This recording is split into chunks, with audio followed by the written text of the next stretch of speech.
அனைவருக்கும் வணக்கம். நீங்கள் நம்ம சேனலுக்கு புதுசுன்னா பக்கத்தில் இருக்கிற பெல் பட்டன் அமைத்தி சப்ஸ்கிரைப் பண்ணிக்கோங்க. தொடர்ந்து எல்லா வீடியோக்களையும் நீங்கள் பார்க்கலாம். எத்தனை பேர் இந்த முட்டைக்கோஸை கேட்டாங்க? ம் ₹1 கூட குறைக்க முடியாதுன்னு நான் தான் சொல்லி எடுத்துகிட்டு வந்துட்டேன். ஆனால் அதே முட்டைக்கோஸில் இவங்கிட்ட நாம் சிக்கிட்டோம் ஐயா. பேரம் பேசாமல் வாங்கினானேன்னு சந்தோஷப்பட்டேன். ஆனால் இப்போ நம்மளையே பேதி ஆக்கிடுவான் போல இருக்க ஐயா. முட்டைக்கோஸை கையில் வாங்கி வச்சுக்கிட்டு கோஸு எங்கே இருக்குது, முட்டை எங்கே இருக்குன்னு கேட்குறான் ஐயா. இதுக்குத்தான் நம்ம வாயாலேயே இது பேர் சொல்ல வச்சானா?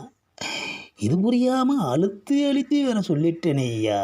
நான் கேட்டதை தராம நீ என்ன யோசிச்சுக்கிட்டே இருக்க? ஏப்பா, இது பிரித்து சொல்லக்கூடாதுப்பா.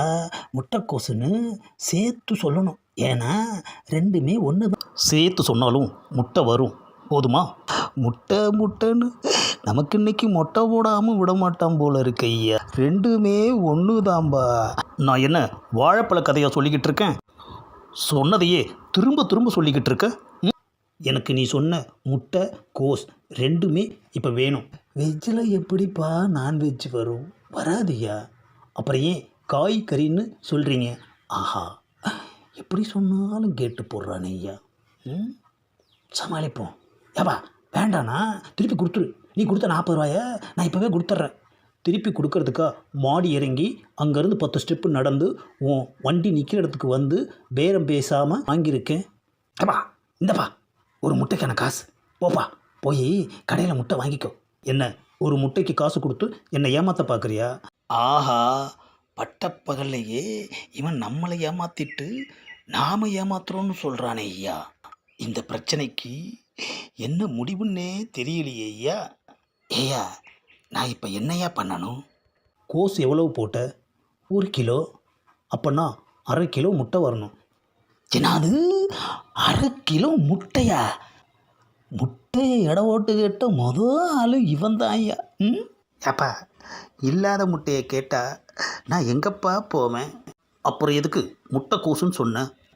எதிரில் இருக்கிற அந்த கடைக்கு வந்து எனக்கு முட்டை வாங்கித்தான். A few moments later. ஆஹா, முட்டைக்காக மல்லிகை கடைக்கும் கூட்டிகிட்டு வந்துட்டானே ஐயா. இப்போ மல்லிகை கடைக்காரன்ட்ட ½ கிலோ முட்டைன்னு கேட்டால் அவன் என்ன சொல்ல போகிறான்னு தெரியலையே. கடைக்கார, ஒரு ½ கிலோ முட்டை கொடுங்க. யோ கூமுட்டை, யாராவது முட்டையை போய் கிலோ கணக்கில் கேட்பாங்களா? உனக்கும் எனக்கும் தெரியுது, ஆனால் இவனுக்கு தெரியலையே ஐயா. ஆமாம், உங்ககிட்ட கிலோ கணக்கில் முட்டை வாங்கிட்டு வர சொன்ன அந்த அதிபுத்திசாலி யாருயா?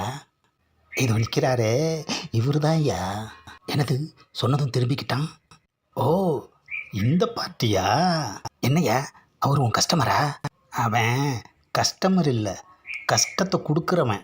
நேற்று இந்த பார்ட்டி நம்ம கடைக்கு காய் வாங்க வந்தது.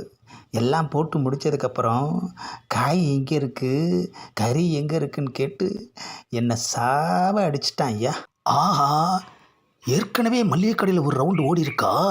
ஆமாம், அதுக்கப்புறம் என்னாச்சு? ½ கிலோ கறியை வாங்கி கொடுத்து அனுப்பி வச்சேன். ஆஹா, மல்லிகை கடையிலேயே கறி வாங்கியிருக்கான். இப்போ நம்மக்கிட்ட முட்டை வாங்க போகிறான். ஆஹா, இது ஒரு பிஸ்னஸாகவே பண்ணுறான் போல இருக்குது ஐயா.